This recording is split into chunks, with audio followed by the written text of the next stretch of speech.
Thank you so much, Evelyn. I had a bit of like a cut in the communication, so I'm not sure if it's my internet connection. Let me know if you cannot hear me or if I froze at some point, okay? Thank you. I'm going to share my screen and thank you for that kind introduction. Let me see, please. Let me know if you can see this PowerPoint presentation. Yes, we can. Yeah, great. Well, give me a second.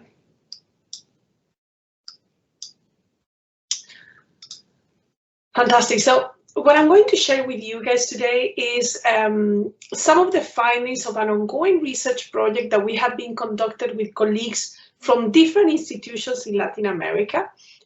So we have been doing this work with colleagues in Brazil, in Chile, in Uruguay, Mexico, Colombia, Ecuador, and Brazil, as Evelyn was saying at the beginning. I'm not sure what I have this view.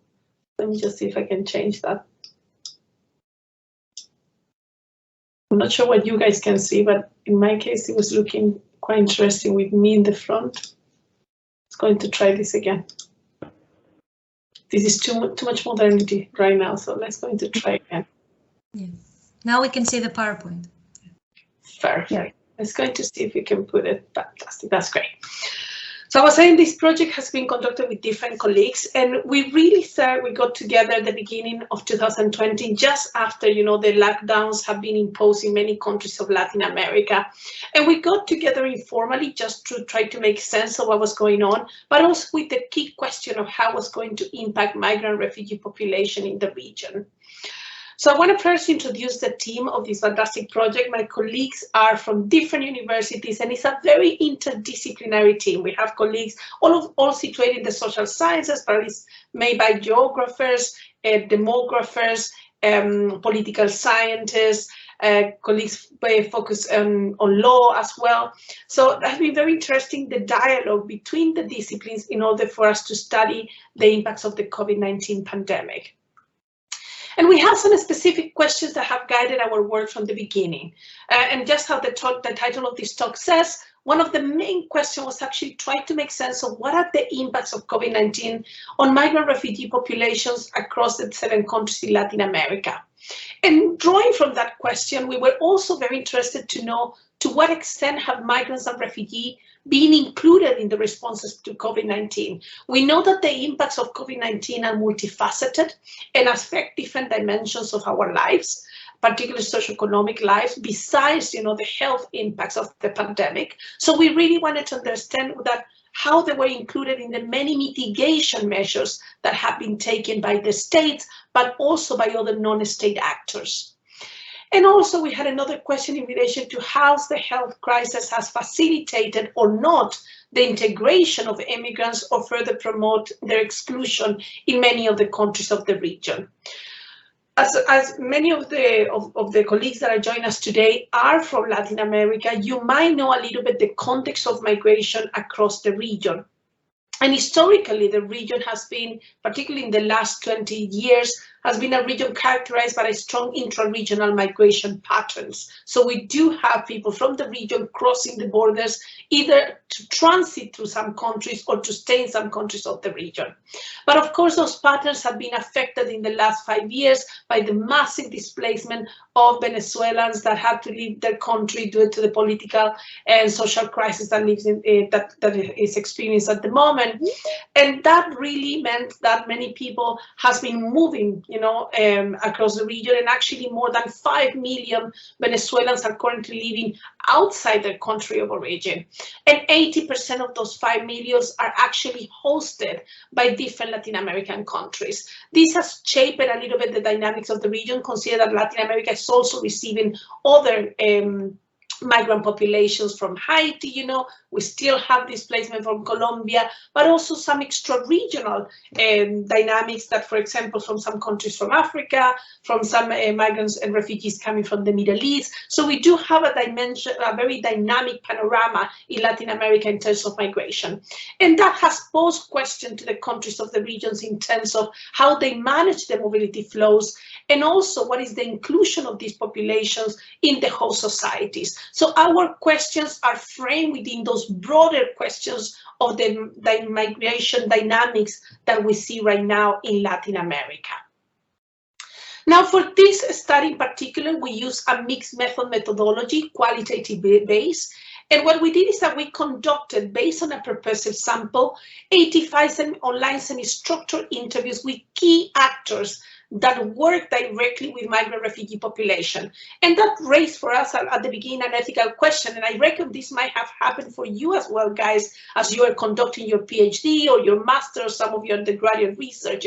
You have to go to the field, but you are in the middle of a pandemic. So how do we shape, our methodologies in relation to the circumstances? And there was two concerns for us there. One, that we couldn't go to the field. There were lockdowns in many of the countries. There were travel restrictions. And the second one was an ethical question. We wanted to know the impact of migrant refugee population, but we also understood that this population were facing multiple pressures.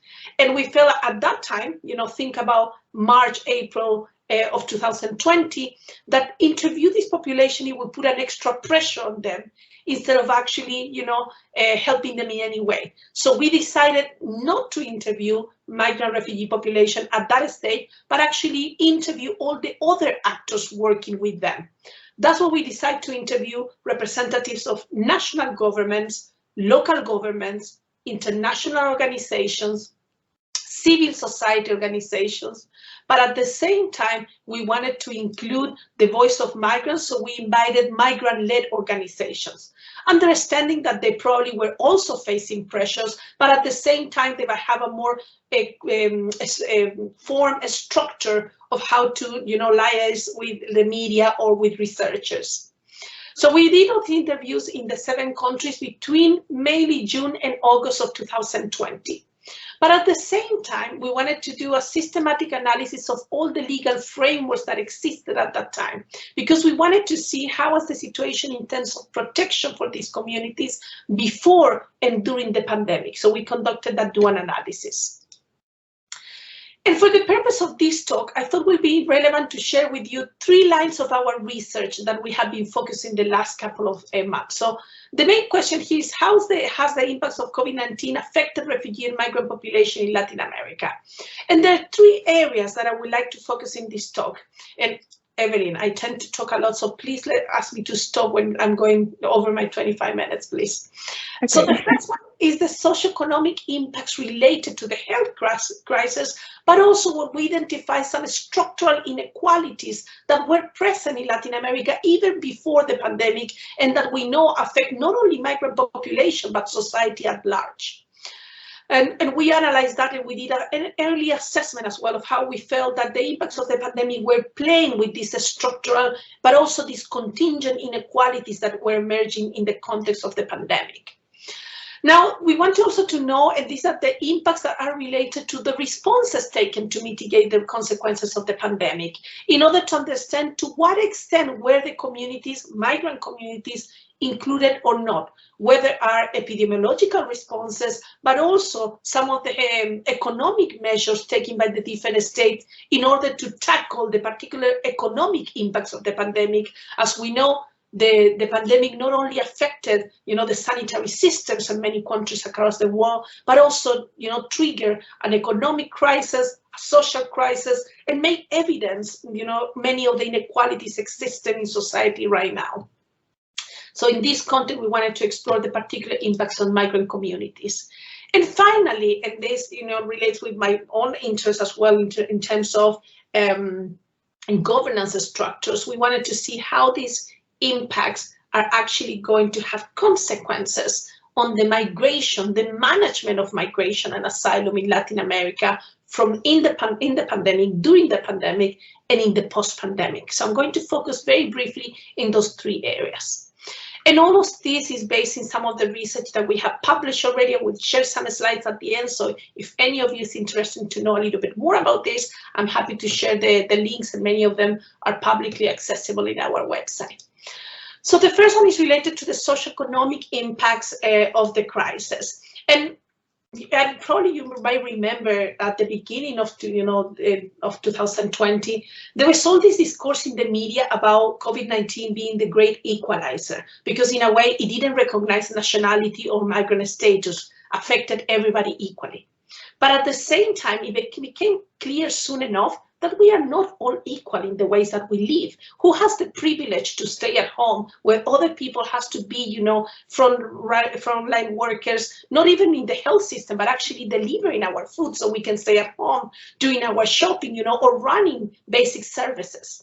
And in those cases, we realize that actually, no, the pandemic has impacts, differentiated impacts, depending on the privilege of our personal circumstances, the fact that we can work from home or not, the fact that actually some people needs to go out to work because otherwise they don't eat, there's all these specific aspects of the pandemic.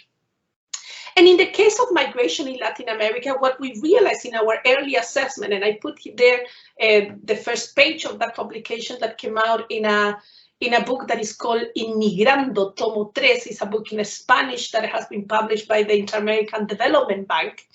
And what we do in that paper is that we argue that the pandemic really, what it did, exacerbated the already pre-existing vulnerabilities of the migrant refugee population. So you could argue that for some people it created new ones, but we argue that in the migrant communities exacerbated the ones that they were already there. We already had some of those inequalities.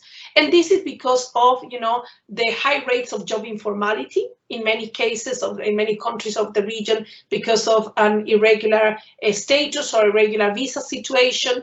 But also, even before the pandemic, there are studies that show how many migrant population live in overcrowded and precarious living conditions, which make things more difficult during the pandemic, because some of them, many people lost their job. They work in informal sector, but they also work in some of the, and jobs such as care work, or retail or construction. Some of them were first hit by the pandemic with all the closures and the restrictions. So we see that some of them lost their houses as well. They couldn't rent, or when they were living in precarious conditions, that became a health risk, because there were overcrowded conditions, there were no hygienic conditions that they were needed, etc.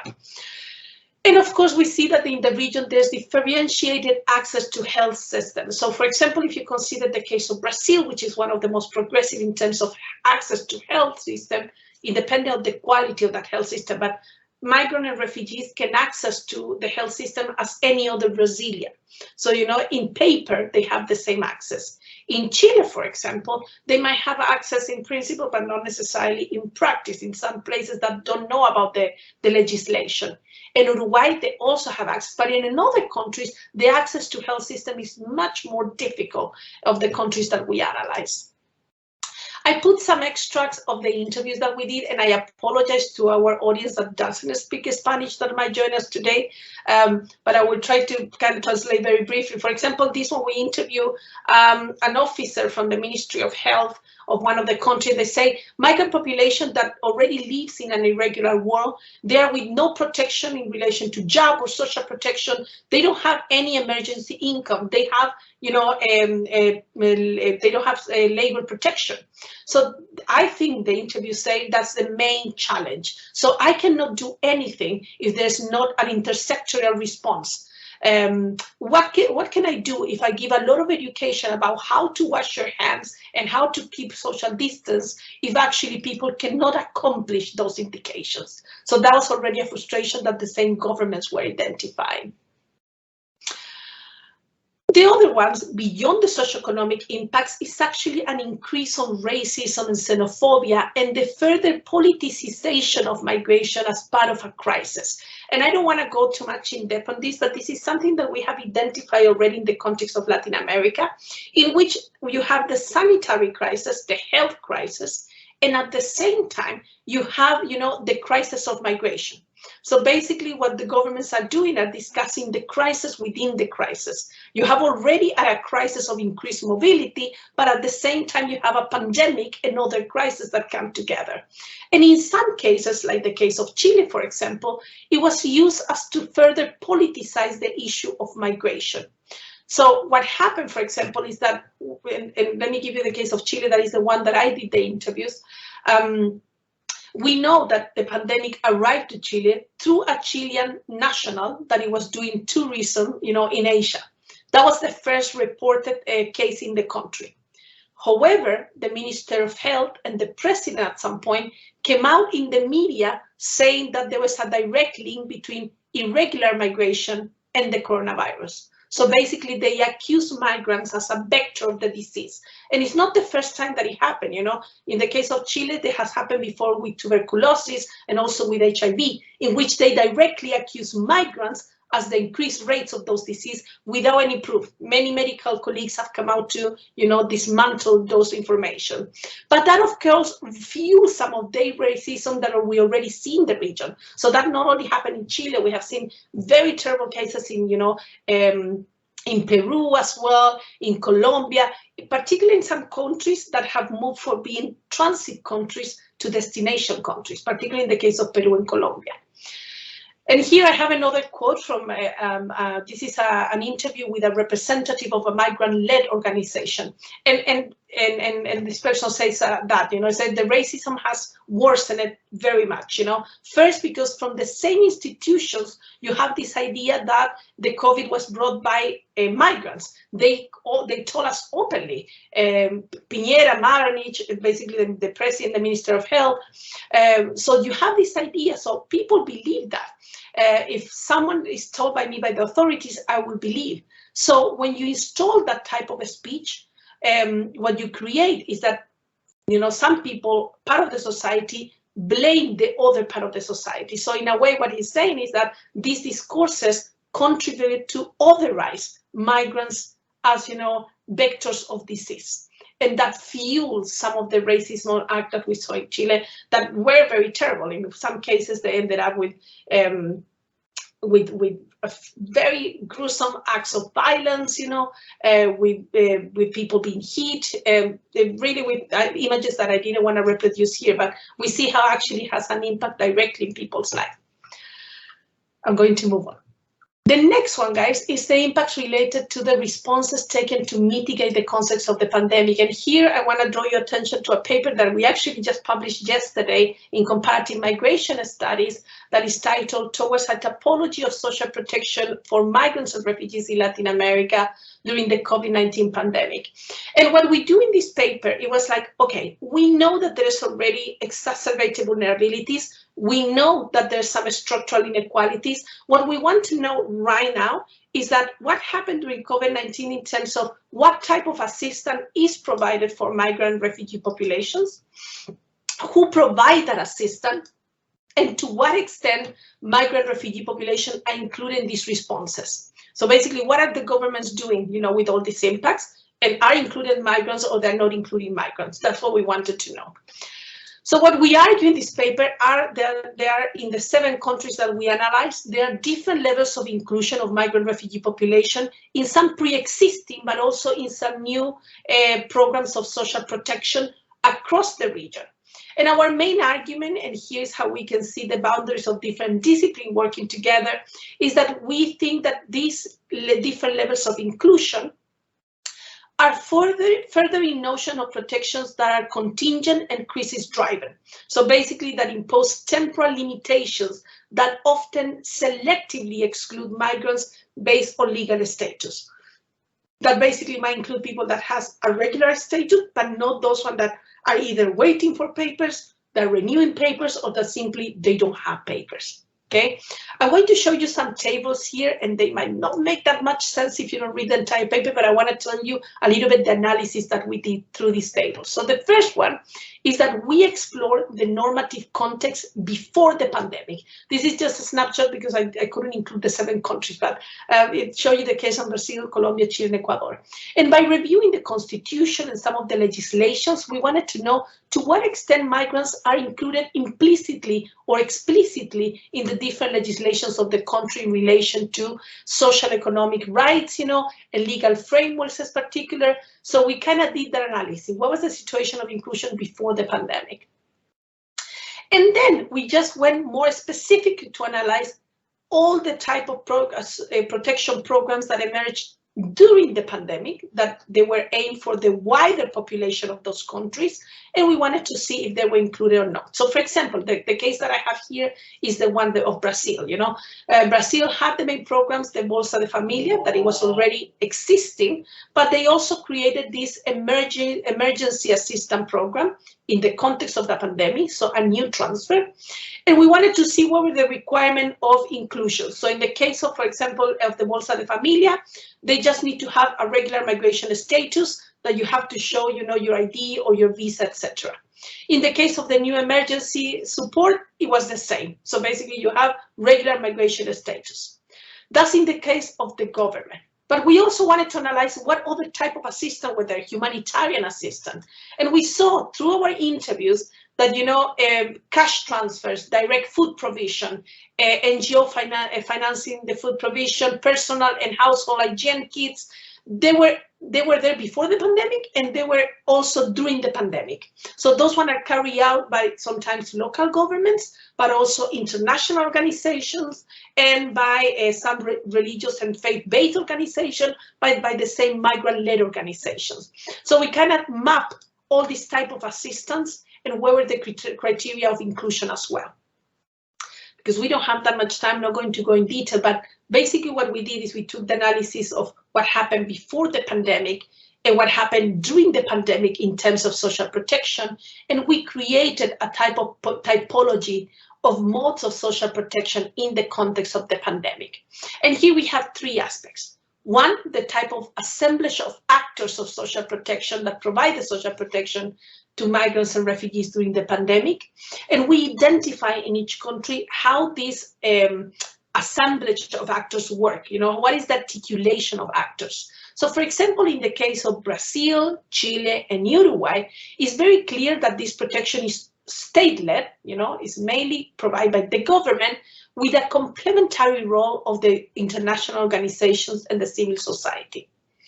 But then you have other countries, like in the case of Colombia, for example, in which the state or the role of the state is a bit more absent in relation to migrants and refugees in particular, and is driven by the international organization and the civil society.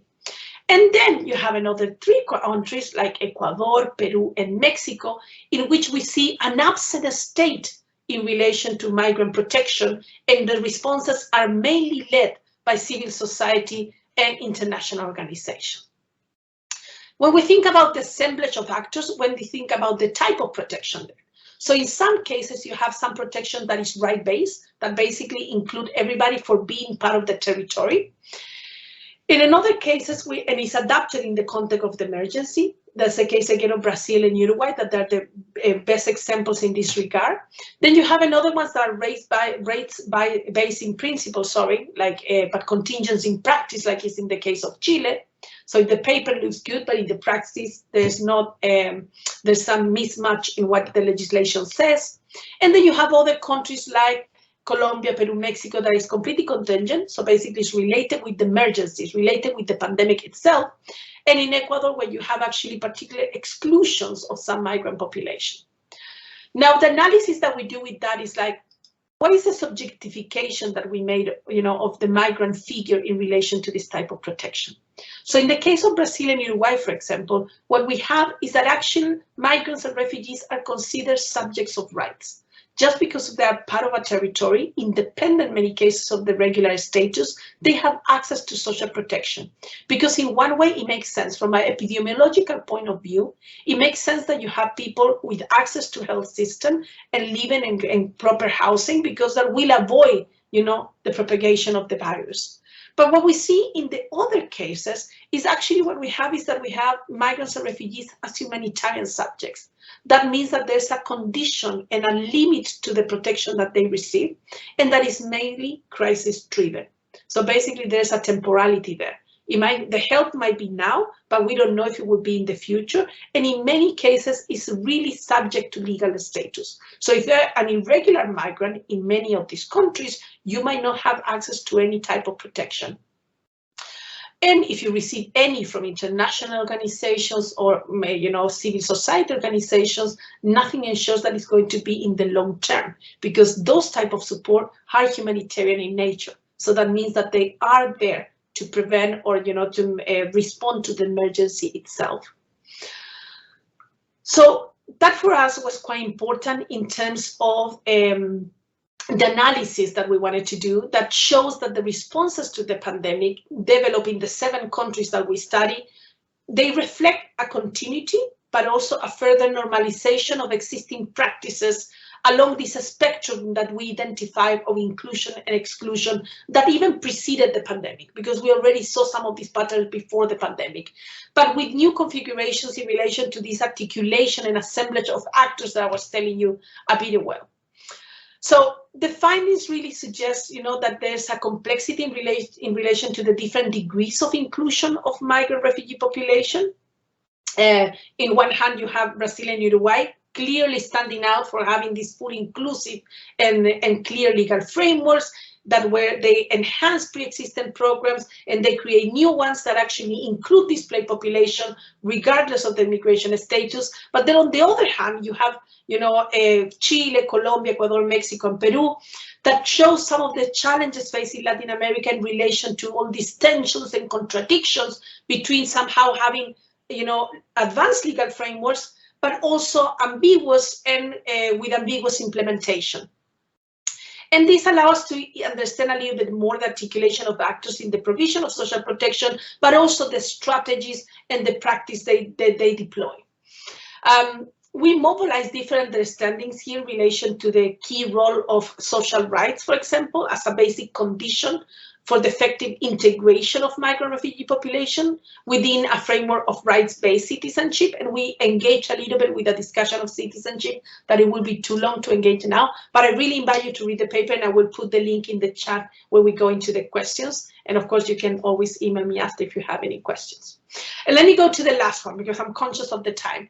So the third aspect is in relation to impacts on migration governance. And this is a paper that we're working at the moment with my colleagues Gisela Zapata, Luciana Gandine, and Victoria Prieto, in which we are actually trying to understand further the impacts of border closure.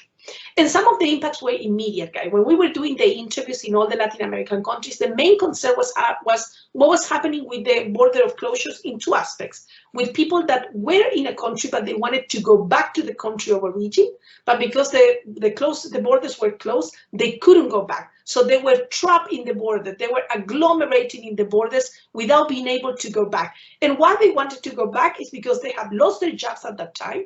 They were facing huge, uncertainties, like all of us, what was going to happen, what would happen with our families. They were not able to remit back to their countries of origin. So they really wanted to go back, but they were trapped. What we call in a little piece that we published with my colleagues called the mobility within immobility. They were forced to be immobile, but they still wanted to move.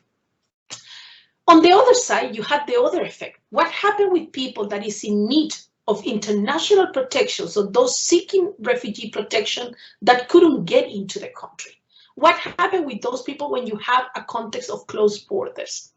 And then is where we start asking the question, okay, how the impact of border closures and also the militarization of the borders that happen in many cases of Latin America is impacting the governance of migration.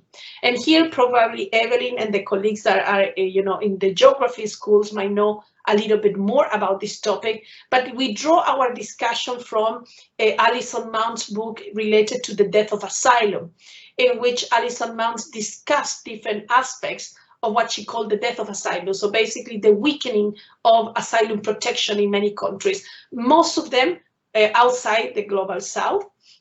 But in this case, we tried to discuss this in the context of Latin America. And what you can see in this graphic, that it might be quite small, so I apologize about that. I don't know if I can make it bigger there.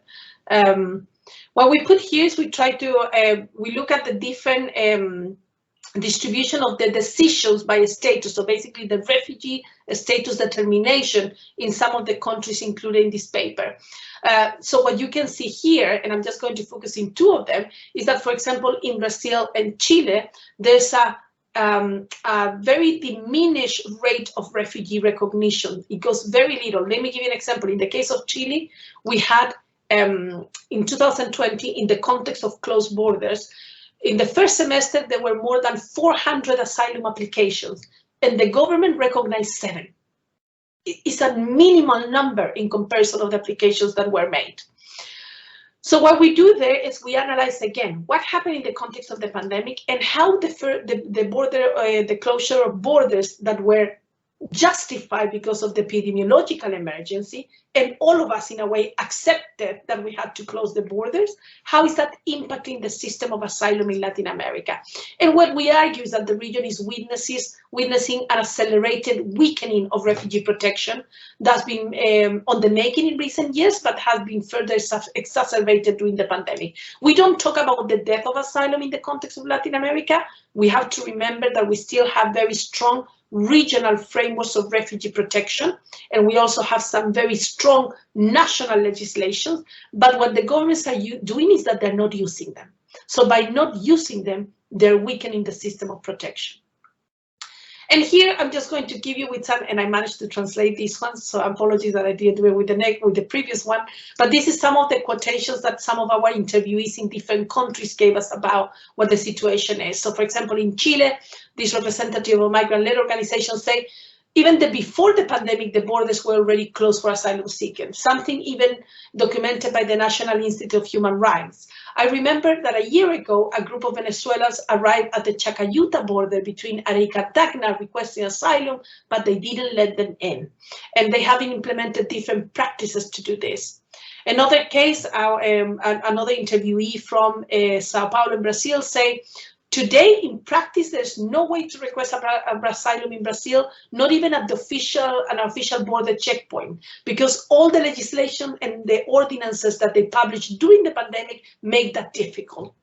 And in the case of Brazil, what we have, and some of our interviews told us, is the worry, issue of deportation. So what you see in all the countries, we see this weakening, of the asylum system.